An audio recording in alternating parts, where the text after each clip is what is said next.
نحمده ونصلي ونسلم على رسوله النبي الكريم وعلى آله وأصحابه أجمعين. اللهم صل على سيدنا ومولانا محمد وعلى آل سيدنا ومولانا محمد وبارك وسلم صلاة وسلاما كثيرا كثيرا. توفیق الہی اپنے مرشد پاک کی برکت سے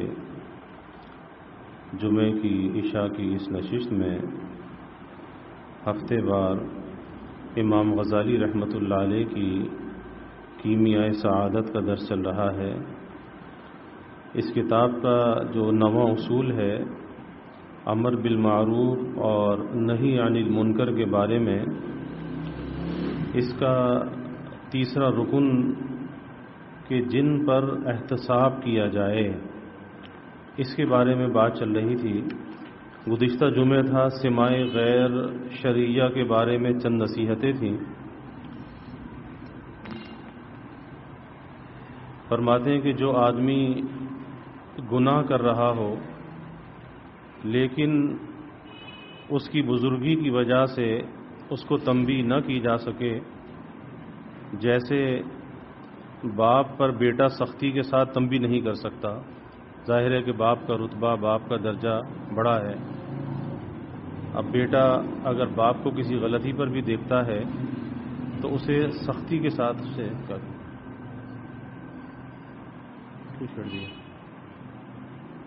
اسے سختی کے ساتھ نہیں کہہ سکتا، بلکہ کوئی بات اگر کہنی ہے تو اسے ادب کے ساتھ کہی جائے گی، سختی کے ساتھ اسے بات نہیں کہی جائے گی. لیکن اگر وہ دیوانہ ہے تو اس کو روک سکتا ہے، اور وہ احتساب کے حدود میں نہیں آتا. یعنی دیوانہ آدمی ہے تو ظاہر ہے کہ وہ تو بہت سی چیزوں کا پابند نہیں ہوتا. اسی طرح اگر کسی مسلمان کا اناج کوئی جانور کھاتا ہو تو اس کو نقصان سمجھتے ہوئے ہلکار دیں، یعنی جیسے بھگانا ہوتا ہے اس کو ہلکار دیں. کیونکہ کسی کا اگر نقصان ہو رہا ہے تو یہی سوچنا چاہیے کہ اگر ہمارا نقصان ہوتا تو ہم کیا کرتے. ظاہر ہے کہ اپنے نقصان سے اپنے آپ کو بچاتے. اب کسی اور بھائی مسلمان کا نقصان ہو رہا ہے تو اس کے نقصان کو اس سے بچانا چاہیے. تو اگر جانور کہیں کسی کا نقصان کر رہا ہو تو یہ نہیں کہ نقصان ہو رہا ہے تو ہونے دو، بلکہ اس کو ہلکار دینا چاہیے.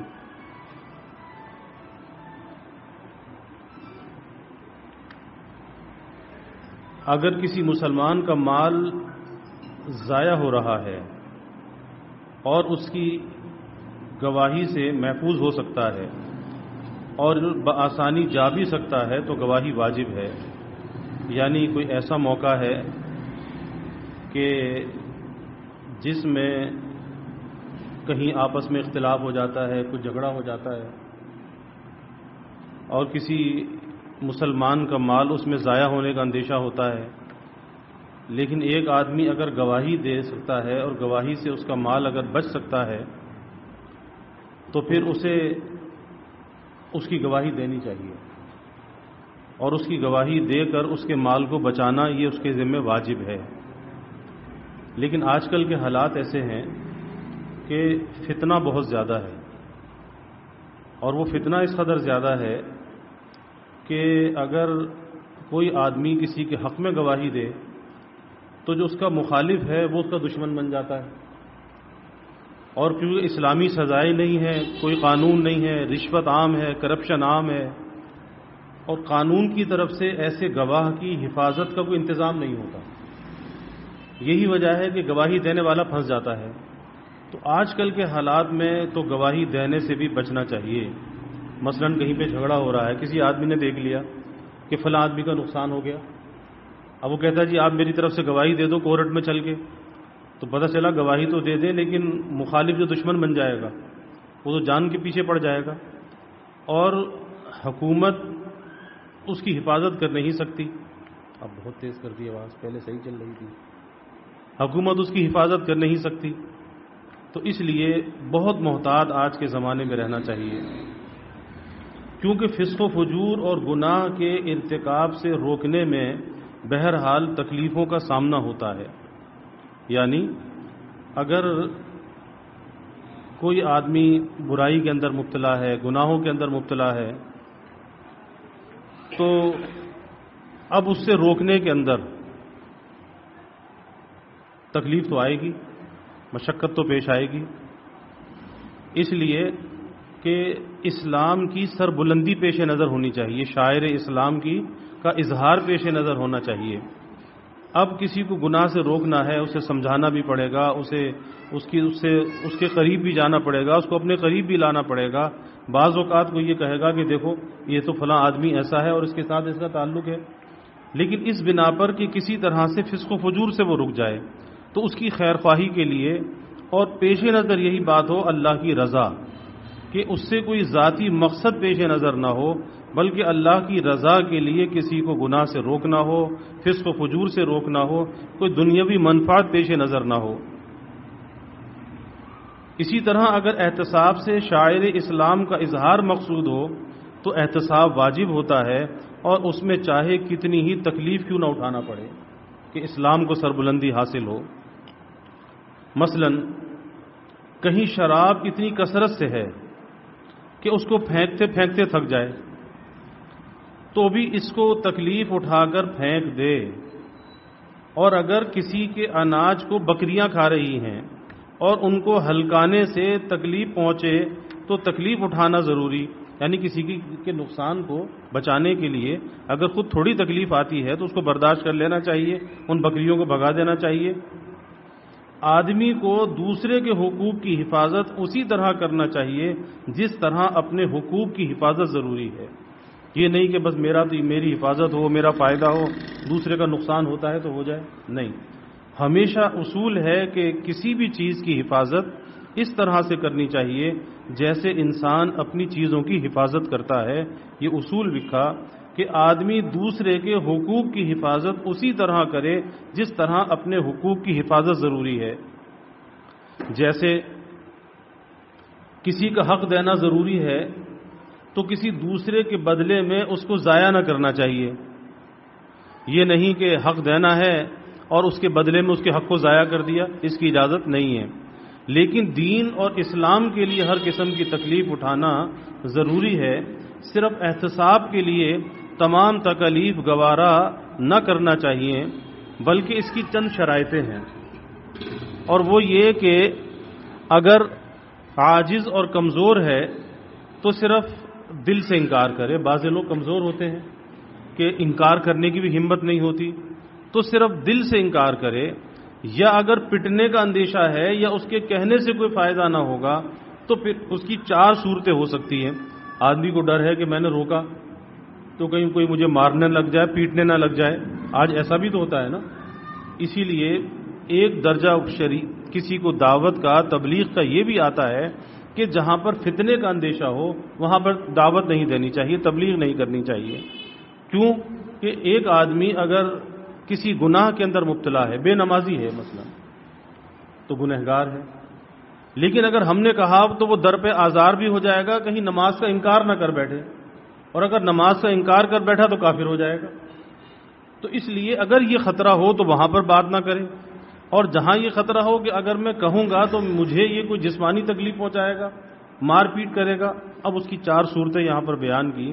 اول یہ کہ اگر احتساب کیا جائے تو وہ لوگ اس کو ماریں گے، تو ایسی صورت میں احتساب ضروری نہیں بلکہ مباح ہے. اگر احتساب کی خاطر تکلیف برداشت کرے گا تو ثواب ملے گا، لیکن اگر اپنے آپ کو بچا لے، اپنی عزت کو بچا لے، تو پھر اس پر کوئی گناہ بھی نہیں ہوگا. اور آج کا زمانہ ایسا ہی ہے کہ دوسرے کی چیزوں میں مداخلت نہیں کرنی چاہیے. یہ فتنے کا زمانہ ہے، فساد کا زمانہ ہے کہ وہ فساد دوسرے سے ہٹ کے اس کے گلے پڑ جاتا ہے. حدیث میں وارد ہوا ہے کہ بادشاہ کی تنبیہ و احتساب کی وجہ سے مارا جائے تو اس سے بڑا کوئی شہید نہیں. یعنی بادشاہ کسی کو تنبیہ کرتے ہوئے سزا دے اور اس سزا کے اندر وہ مارا جائے تو یہ شہادت میں بہت بڑا درجہ ہے. دوسرے یہ کہ احتساب میں کوئی خطرہ نہ ہو. ایک آدمی اس بات کی قدرت رکھتا ہے، کہہ سکتا ہے، اور کوئی خطرہ بھی موجود نہیں ہے، اب یہاں احتساب نہ کرنا گناہ ہے. اور تیسرے یہ کہ احتساب سننے والے نہ اس پر سختی کرتے ہیں نہ گناہوں سے باز آتے ہیں، تو پھر زبان سے احتساب کرتا رہے شرعاً واجب ہوگا. کہ جہاں پر یہ بات ہو کہ وہ بات سننے والے سن تو لیتے ہیں لیکن سننے کے بعد وہ سختی نہیں کرتے، لیکن اپنی برائی کو بھی نہیں چھوڑتے، تو وہاں پر اللہ کی رضا کے لیے کہتے رہنا چاہیے. کبھی تو اثر آئے گا، کبھی تو بات مانیں گے.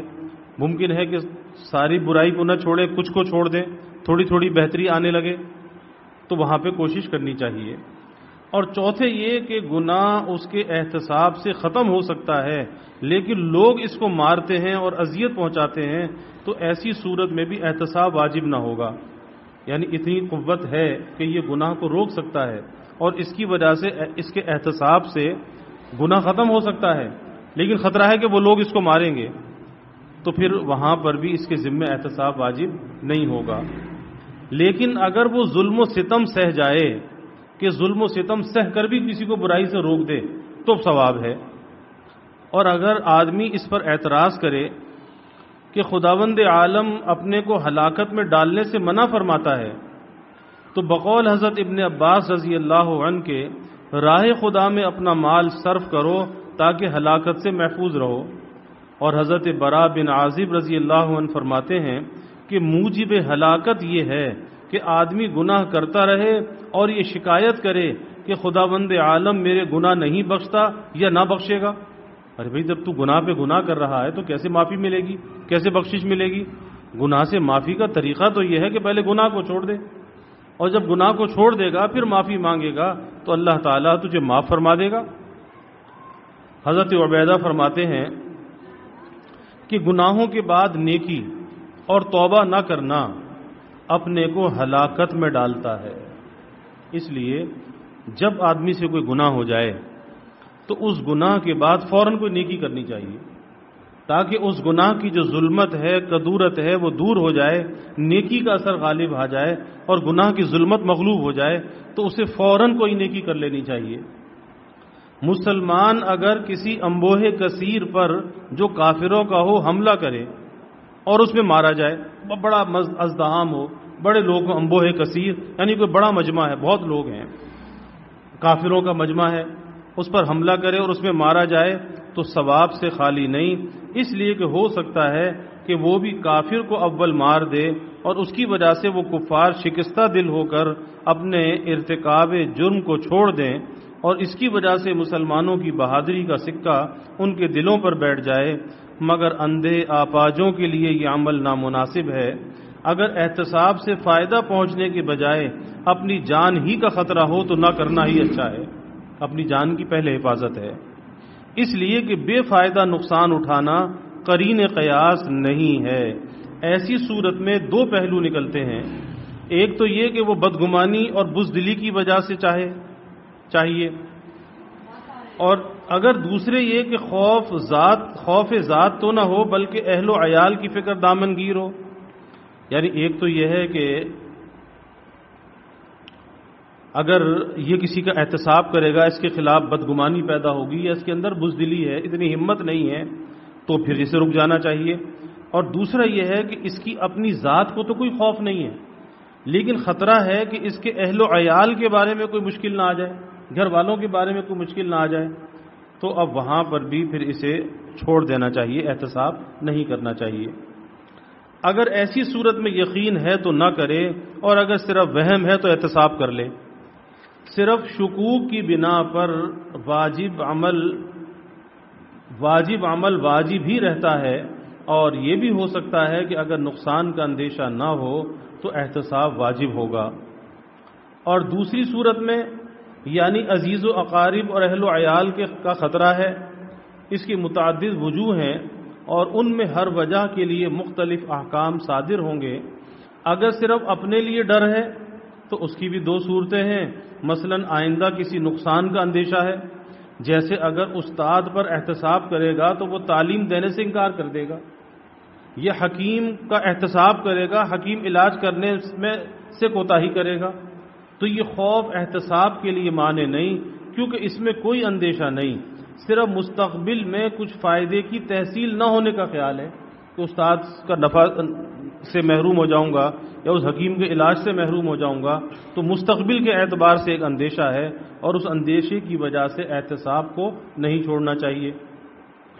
لیکن اگر قطعاً ضرورت مند ہے کہ خود بیمار ہے اور طبیب اس سے بدلہ لے لے گا، یا کوئی حاکم احتساب کرنے کے بعد اس کو الگ کر دے گا، تو وقتی طور پر اس معذوری کو مد نظر رکھتے ہوئے احکامات صادر ہو سکتے ہیں.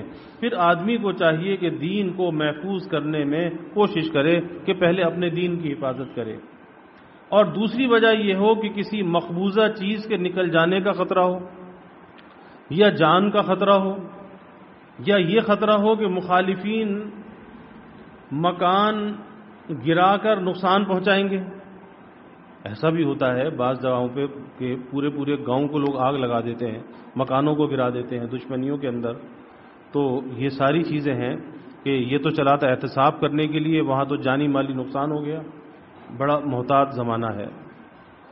تو مکان گرا کر نقصان پہنچائیں گے تو بھی اس شخص پر احتساب واجب نہیں. لیکن اگر صرف ظاہری شان و شوکت میں ٹھیس لگتی ہو تو احتساب ضرور کرے.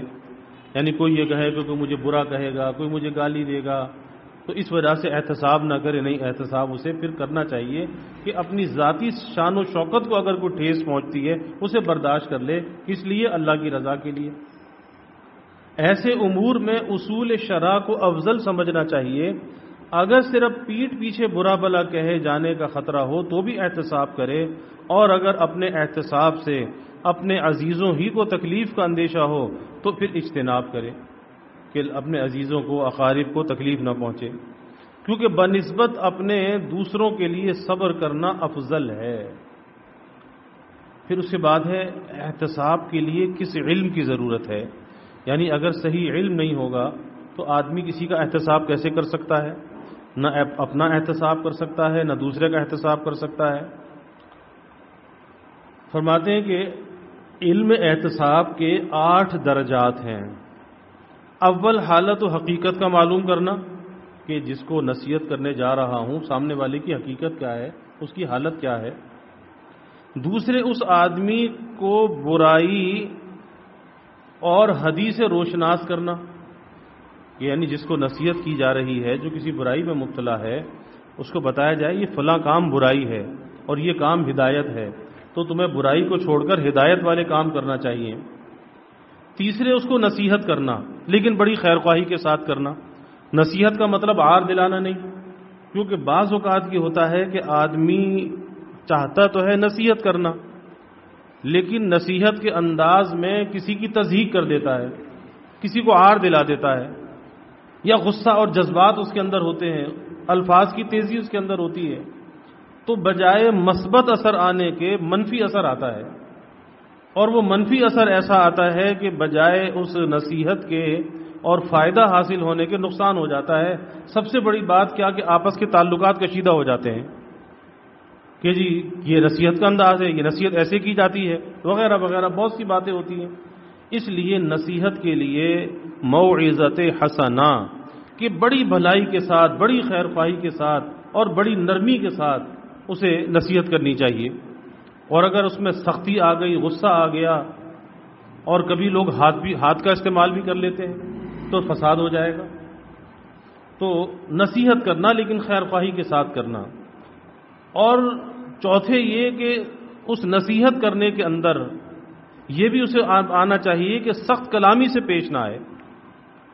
ہاں بعض جگہ ہوتا ہے کہ جہاں کچھ سخت کلامی کرنی پڑتی ہے، لیکن وہ سخت کلامی سے اگر کہیں پر کام نکالنا ہو تو اس میں کسی کی حقارت نہیں ہونی چاہیے، کسی کو کمتر نہیں سمجھنا چاہیے، بلکہ صرف اس لیے سختی کے کچھ الفاظ، کچھ انداز اختیار کیا جائے کہ شاید اس کی وجہ سے یہ راہ راست پر آ جائے. اور 5ویں، ہاتھ سے برے کاموں کو روکنا اگر طاقت رکھتا ہے. اور اگر طاقت نہیں رکھتا تو پھر ہاتھ کا استعمال نہیں کرنا چاہیے۔ اور چھٹے، زخمی کرنے کا خوف دلانا کہ اگر تم نہیں رکے برائی سے میں تمہارے ساتھ ایسا کر دوں گا، یہ کروں گا، وہ کروں گا، تاکہ ڈر جائے، ڈرانا، دمکانا۔ ساتویں، مار پیٹ کا احتساب کرنا، اور آٹھویں، ہتھیار کے ذریعے گناہوں کو روکنے کی دھمکی دینا، اور دوسرے مددگاروں کے ذریعے احتساب کرنا۔ تو یہ 8 احتساب کے علم کے درجات ہیں۔ پہلا درجہ گنہگار کے صحیح حالات جاننے کا ہے کہ کسی کے گناہوں کی جستجو تو نہ کرے، کیونکہ تجسس تو حرام ہے، کسی کے حالت کا سراغ لگانا اللہ نے اس سے منع کیا ہے۔ اگر کوئی بری چیز پوشیدہ ہے تو اس کو ظاہر کرنے کی کوشش نہ کرے، یا اس کے ساتھیوں سے دریافت کرنے کی کوشش نہ کرے۔ احتساب اس وقت لازم ہے جب عالم آشکارا کسی کو گناہ کرتے ہوئے دیکھ لے، کیونکہ ایسے اگر کسی کی ٹوہ میں لگے گا، تجسس کرے گا، تو کیا ہوگا؟ بدگمانی پیدا ہو جائے گی دل کے اندر، کہ شیطان ہے نا، اور شیطان انسان کی رگوں میں، حدیث میں آتا ہے، اس طرح سے دوڑتا ہے جیسے رگوں میں خون دوڑتا ہے۔ تو جب کسی کی حالت میں تجسس کرے گا، ایک تو ہے کسی نے کھلی برائی کی نظر آ گئی، اب اس کے اندر کسی قسم کا کوئی شک نہیں ہے، تو وہاں پر تو حق ہے کہ اسے نصیحت کرے، لیکن نصیحت کے اصولوں پر کرے، کسی کی تضحیک نہ ہو، کسی کی تذلیل نہ ہو، کسی کے ساتھ حقارت کا برتاؤ نہ ہو۔ لیکن اگر کسی کی برائی پوشیدہ ہے اور کسی کو معلوم نہیں ہے تو پھر اس کی حالت کا تجسس نہ کرے، اس کی حالت کو ٹو نہ لگائے۔ تو جب عالم آشکارا کسی گناہ کو کرتے ہوئے دیکھ لے، یا 2 گواہان عادل تجھ کو آ کر بتائیں، اس لیے کہ ان کی گواہی بالکل درست ہوگی، ایسے گواہ کہ جو سچے ہوں، کیونکہ آج کل نقل روایات کے اندر جھوٹ بہت ہے، کہ دیکھا کچھ اور آگے بولا کچھ، یا سنا کچھ اور آگے نقل کیا کچھ۔ تو بغیر تصدیق کے آج کا زمانہ ایسا ہے، کسی کی بات کا یقین نہیں کرنا چاہیے۔ اکثر باتیں جو ہے بدل جاتی ہیں، اور نقل روایات کے اندر کذب اور جھوٹ شامل ہو جاتا ہے۔ جناب سلیمان کی رحمہ اللہ کی انگوٹھی پر کندھا تھا کہ صرف سنی ہوئی باتوں پر رسوا کرنا زیادہ برا ہے۔ سنی ہوئی باتوں پر، کسی سن لی اور سن کر جو ہے دوسرے کی پگڑی اتار دی، سنی سنائی بات پر، اس میں حقیقت کوئی تھی نہیں۔ اس لیے حدیث میں آتا ہے کہ آدمی کے جھوٹا ہونے کے لیے صرف اتنی بات کافی ہے کہ اس سنی سنائی بات کو آگے نقل کر دے، بس یہ آدمی کے جھوٹا ہونے کے لیے کافی ہے۔ تو سن کر اسے برداشت کرنا چاہیے، اتنا تحمل ہونا چاہیے انسان کے اندر، کسی بات کو سن کر اس کا تجزیہ کرے، اور اگر سمجھ میں نہ آئے تو اس کی حقیقت کھلنے کا انتظار کرے، لیکن کسی کے سامنے اسے نقل نہ کرے۔ تو فرماتے ہیں کہ انہوں نے اپنی انگوٹھی پر کیا لکھوایا تھا کہ صرف سنی ہوئی باتوں پر رسوا کرنا زیادہ برا ہے بنسبت ظاہری گناہوں کے چھپانے کے، یہ زیادہ برا ہے۔ اور دوسرا درجہ ہے کام کی برائی ظاہر کرے، تاکہ اگر کوئی آدمی بے خبری کے عالم میں گناہ کرتا ہو وہ خبردار ہو جائے۔ جیسے کوئی جاہل آدمی نماز کے ارکان پوری طرح ادا نہیں کرتا، مثلا لوگ بڑی نماز کے اندر کوتاہی کرتے ہیں کہ نماز کے اندر جو تعدیل ہے، اعتدال کا قائم کرنا، عدل کا قائم کرنا، اس میں بڑی کوتاہی ہے۔ اب رکوع سے سر اٹھایا سیدھے سجدے میں چلے گئے، اور سجدے سے سر اٹھایا تو جلسے میں نہیں آئے، سیدھے دوبارہ دوسرے سجدے میں چلے گئے۔ اب یہ کیا ہے؟ یہ نماز تو ادا ہوگی نہیں۔ تو اس لیے جیسے کوئی جاہل آدمی نماز کے ارکان پوری طرح ادا نہیں کرتا، یا اس کے جوتے میں نجاست لگی ہو اور وہ نجاست اس کے خیال میں نجاست نہ ہو، تو اس کو نرمی سے سمجھا دے کہ بھائی یہ تمہاری نماز درست نہیں ہے، تم اپنی نماز کو ایسے پڑھو، اور تمہارے کپڑے میں یا جوتے میں نجاست لگی ہوئی ہے، تمہیں نظر نہیں آ رہی، تو اسے محبت سے، نرمی سے سمجھا دینا چاہیے۔ بلکہ اول اس کو سمجھائے کہ کوئی آدمی ماں کے پیٹ سے تمام علوم سیکھ کر نہیں آتا، دنیا میں آ کر انسان سیکھتا ہے۔ ہم نے بھی اسی طرح سیکھا ہے، اور اس کے بعد پھر سمجھائے جیسے خود سیکھا ہے آگے دوسروں کو سکھائے.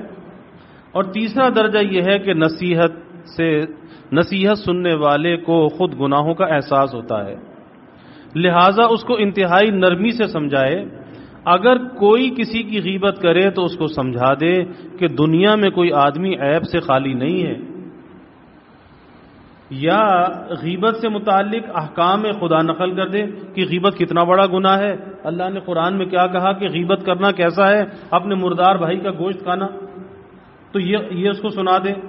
ایسے موقع پر ایک بڑی نازک بات یہ ہے کہ جس سے بچنا بہت مشکل ہے، لیکن خدا کی توفیق جس کو ہوتی ہے وہی بچتا ہے. نصیحت کرنے میں دو قسم کی بزرگیاں پوشیدہ ہیں. پہلے یہ کہ ناصح کی بزرگی و برتری ظاہر ہوگی، چاہے وہ زبان سے کہے یا نہ کہے، یا اس کی علم و فضل سے اس کی افضلیت ظاہر ہوگی. خام خواہ بعض علماء کے دل میں یہ خیال پیدا ہو جاتا ہے کہ ہم شریعت کے تابع ہیں، لیکن در پردہ ان کے جذبات جاہ و حشمت کے خواہاں ہوتے ہیں، کہ نصیحت کرتے ہیں بڑا بن کے، بڑا پن اندر ہوتا ہے. اور یہ اس شخص کے گناہ سے زیادہ برا ہے کہ اس کے عیب کی ستاری کرے، نرمی سے سمجھائے، اور جس وقت نصیحت کر رہا ہو تو اس حالت کے اندر بھی اپنے کو اس سے کمتر سمجھے، اس کو اپنے سے افضل سمجھے. تو یہ اس کے گناہ سے زیادہ برا ہے، اپنے کو اس سے افضل سمجھ رہا ہے اور حقارت کے ساتھ سمجھا رہا ہے. ایسی صورت میں دوسروں کو نصیحت کرنے سے زیادہ خود توبہ کرے، کیونکہ خود اس سے بڑی برائی کے اندر مبتلا ہو گیا. جس کو مجدد تھانوی رحمۃ اللہ علیہ فرماتے تھے کہ دوسروں کی جوتیوں کی حفاظت کے لیے اپنی گٹھڑی اٹھوا دی. تو گٹھڑی تو قیمتی تھی، جوتیاں تو 2 پیسے کی تھی. اور سوچتا رہے کہ میں بھی گنہگار ہوں. ایسے آدمی کے لیے نصیحت کرنا اچھا ہے. اگر ذہن میں یہ فطور پیدا ہو جائے کہ فلاں آدمی میری نصیحت سے توبہ کرے گا تو برا ہے، اپنے کو اس کا اہل نہیں سمجھنا چاہیے، بلکہ اخلاص کے ساتھ اللہ کی رضا کے لیے بات پیش کر دینی چاہیے. اور اگر وہ توبہ کر لے اور وہ بات کو مان جائے، سمجھے یہ ہدایت اللہ کی طرف سے آئی ہے، میرا کام تو بات کو پہنچانا تھا، لیکن اللہ نے دل میں بات ڈالی ہے اس لیے اسے ہدایت ہوئی ہے. ایک بار حضرت داؤد طائی رحمۃ اللہ علیہ سے لوگوں نے دریافت کیا کہ بادشاہوں کو احتساب کرنے والے آدمی کے متعلق آپ کا کیا خیال ہے کہ جو بادشاہ کا جا کر احتساب کرے. تو جواب دیا کہ مجھے خوف ہے کہ اس کو کوڑے لگائے جائیں، اور اگر کوڑوں کی طاقت اس میں موجود ہے تو اس کو قتل کر دیا جائے، اور اگر اس کی بھی اس میں طاقت ہے تو مجھے ڈر ہے کہ وہ سخت مصائب میں مبتلا ہونے والا ہے جو غرور اور خود پسندی ہے. یعنی میں نے پہلے بھی عرض کیا تھا شیخ ابو الحسن نوری رحمۃ اللہ علیہ کا واقعہ کہ بادشاہ کی شراب آ رہی تھی اور 9 مٹکے توڑ دی، ایک چھوڑ دیا. ایک کس لیے چھوڑ دیا؟ جب بادشاہ نے پوچھا تو یہی جواب دیا کہ جب تک 9 توڑے تھے اس وقت اللہ کی رضا کا قصد تھا، اور آخری جب توڑنے لگا تو اپنا خیال آ گیا کہ تو کتنا بہادر ہے، تیری کتنی واہ واہ ہوگی. تو یہ اگر میں توڑ دیتا تو یہ اللہ کے لیے نہ ہوتا، اپنے نفس کے لیے ہوتا. اس لیے کوئی بادشاہ کو جا کر اس لیے نصیحت کرے کہ اس کی واہ واہ ہو جائے، بڑائی ہو اس کی، تو یہ غرور اور خود پسندی ہے اور یہ اللہ کو پسند نہیں ہے. اور چوتھا درجہ یہ ہے کہ سختی سے احتساب کرے. اس کے لیے 2 آداب ہیں. اول، جب تک نرمی سے کام چل سکتا ہے کام چلائے، اس وقت تک سختی بالکل نہیں کرنی چاہیے. اور اگر نرمی سے کام نہ چلے تو پھر سخت کلامی کرے، سختی سے کام لے. اس سے زیادہ تنبیہ کی ضرورت نہیں، اس لیے کہ وہ خود بے وقوف ہے. اگر ایسا نہ ہو تو گناہ کیوں کرتا؟ گناہ کرنا علامت بے وقوفی کی ہے، عقل مندی کی علامت نہیں ہے. تو اس لیے سختی سے کہنے کا مقصد صرف سخت کلامی کر سکتا ہے. کچھ زبان سے کوئی بات کہہ سکتا ہے لیکن اس میں بھی حقارت نہ ہو، کوئی گالم گلوچ نہ ہو. لیکن ڈنڈا اٹھانے کی اجازت نہیں ہے کہ ڈنڈا اٹھا کے شروع ہو جائے، اس کی اجازت نہیں ہے. حضور نبی کریم صلی اللہ علیہ وسلم کا ارشاد ہے کہ عقل مند آدمی اپنا احتساب خود کرتا ہے اور احمق اپنے نفس کی خواہشات میں ڈوبا رہتا ہے اور اپنی خواہشات پر اکڑتا ہے کہ خداوند عالم میرے گناہوں کو بخش دے گا، اور سخت گوئی اس وقت مفید ہوتی ہے جبکہ یقین ہو کہ اس سے کوئی فائدہ پہنچے گا، اور اگر نہ ہو تو ترش روئی اور حقارت کا اظہار کرتے ہوئے اس کی طرف سے منہ پھیر لے۔ یعنی جہاں اس بات کا یقین ہو کہ سختی سے کام چل جائے گا تو پھر تو سختی کرے، اور اگر یہ یقین نہ ہو تو پھر اس کی طرف سے منہ پھیر لینا چاہیے کہ بھئی اسے اللہ کے حوالے کیا، غائبانہ اس کے لیے دعا کر دے۔ اور 5واں درجہ یہ ہے کہ ہاتھ سے برے کام کو ختم کرنا، اس میں بھی 2 آداب ہیں۔ ایک تو حتی الامکان اس کو ختم کرنے کے لیے تادیب کرے، مثلا ریشمی لباس اتارنے کے لیے کہے، یا اور گناہوں سے بچنے کے لیے زبان سے کہے، مثلا حالت جنابت میں مسجد سے نکل جانے کے لیے کہے، کوئی ناپاکی کی حالت میں آ گیا، اور اگر وہ نہ مانے تو پھر دوسرا ادب یہ ہے کہ ہاتھ سے پکڑ کر اس کو باہر نکال دے۔ اسی طرح ساز کو توڑنا یا شراب کو پھینکنا، اور اس کے بعد پٹنے کا خطرہ ہو تو فوراً وہاں سے چلا جائے۔ اگر وہ کام کیا اور ڈر ہے کہ لوگ آگے جمع ہوں گے ماریں گے تو فوراً وہاں سے چلا جائے۔ اگر شراب پھینک سکتا ہے تو برتن کے توڑنے کی ضرورت نہیں۔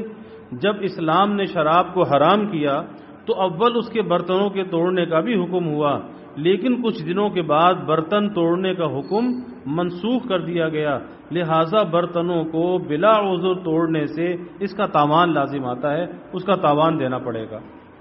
اور 6واں درجہ یہ ہے کہ اس کو ڈرائے اور دھمکائے، یعنی شراب کے متعلق یہ کہے کہ اگر اس کو نہ پھینکو گے تو تمہارا سر توڑ دیا جائے گا۔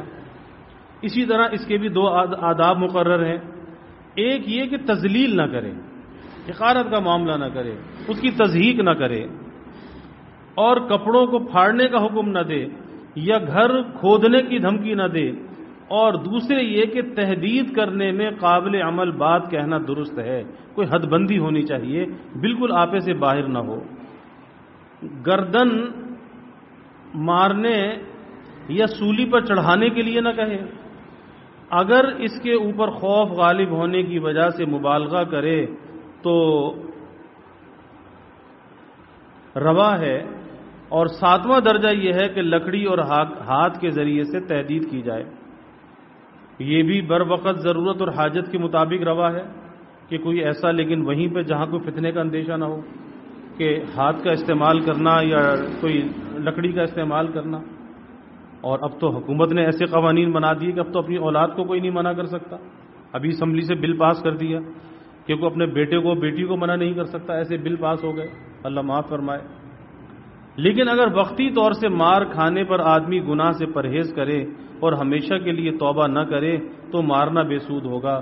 بعض لوگ ڈھیٹ ہوتے ہیں اور جن کا گناہ چھوڑنے کا ارادہ نہیں ہوتا، تو پھر ایسے کو مار کر اور اسے گناہ پر جمانے والی بات ہے، اور زیادہ ڈھیٹ ہو جائے گا۔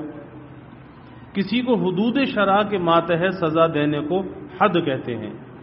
اس میں ادب یہ ہے کہ ہاتھ سے مارنے پر اگر مان جائے تو لکڑی سے نہ مارے، اور اگر کوئی آدمی عورت کے گلے میں ہاتھ ڈالے ہو اور تلوار کے دھمکانے سے خیال ہو کہ یہ ڈر کر اس گناہ کو چھوڑ دے گا تو تلوار دکھائے، اور اگر محتسب اور اس کے بیچ میں ندی ہو تو تیر کے ذریعے سے اول دھمکائے، اور نہ مانے تو اس کی ران یا پنڈلی پر تیر مارے۔ نازک جگہ پر تیر نہ مارنا چاہیے تاکہ وہ ہلاک نہ ہو جائے، یعنی اس کو ایسی کوئی چوٹ دینا جس سے وہ زخمی ہو جائے تاکہ گناہ سے وہ الگ ہو جائے، لیکن کون؟ محتسب کے لیے، حاکم کے لیے۔ اور 8واں درجہ یہ ہے کہ اگر تنہا کافی نہ ہو تو لوگوں کو معاونت کے لیے بلائے، کہ آدمی دیکھے بھئی میرے اکیلے کی بس کی بات تو نہیں ہے، تو کچھ مخلص لوگوں کو، نیک لوگوں کو جمع کر لے تاکہ مل کر اسے سمجھائیں اور اس سے لڑے۔ لیکن اگر گنہگار بھی آمادہ پیکار نہ ہو تو حاکم وقت کے حکم کے بغیر نہ لڑے، یہ کام حکومت کا ہے، عام لوگوں کا نہیں۔ بعض علماء اس کو بھی جائز سمجھتے ہیں کہ فاسقین کے ساتھ جنگ کرنا جائز ہے، اور دلیل یہ ہے کہ اگر محتسب مارا جائے تو شہید ہوگا، لیکن یہ کام حکومت وقت کا ہے، عام لوگوں کا نہیں، کہ اس قانون کو اپنے ہاتھ میں نہیں لینا چاہیے۔ پھر اس کے بعد جو ہے محتسب کے آداب لکھے ہیں، یہ انشاءاللہ تعالی آئندہ عرض کریں گے۔ اللہ تعالی ہمیں اس کی برکات نصیب فرمائے۔ وآخر دعوانا الحمدللہ رب العالمین۔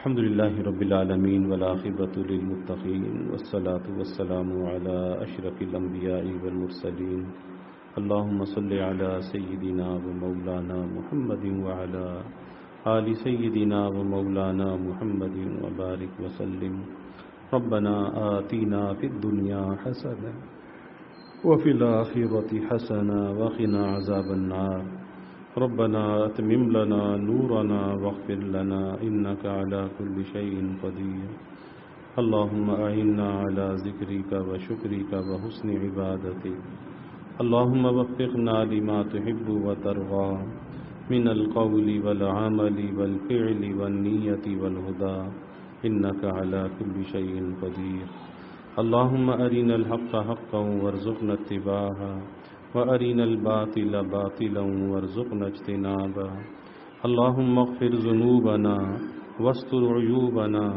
واشرح صدورنا واحفظ قلوبنا ونبر قلوبنا ويسر أمورنا وحسن مرادنا وتمم تقصيرنا اللهم نجنا مما نخاف يا حفي الألطاف اللهم إنا نسألك العفو والعافية والمعافاة الدائمة في الدين والدنيا والآخرة والفوز بالجنة والنجاة من النار اللهم إنا نسألك من خير ما سألك منه نبيك سيدنا محمد صلى الله عليه وسلم ونعوذ بك من شر ما استعاذك منه نبيك سيدنا محمد صلى الله عليه وسلم وأنت المستعان وعليك البلاغ ولا حول ولا قوة إلا بالله وجزى الله عنا محمدا صلى الله عليه وسلم ما هو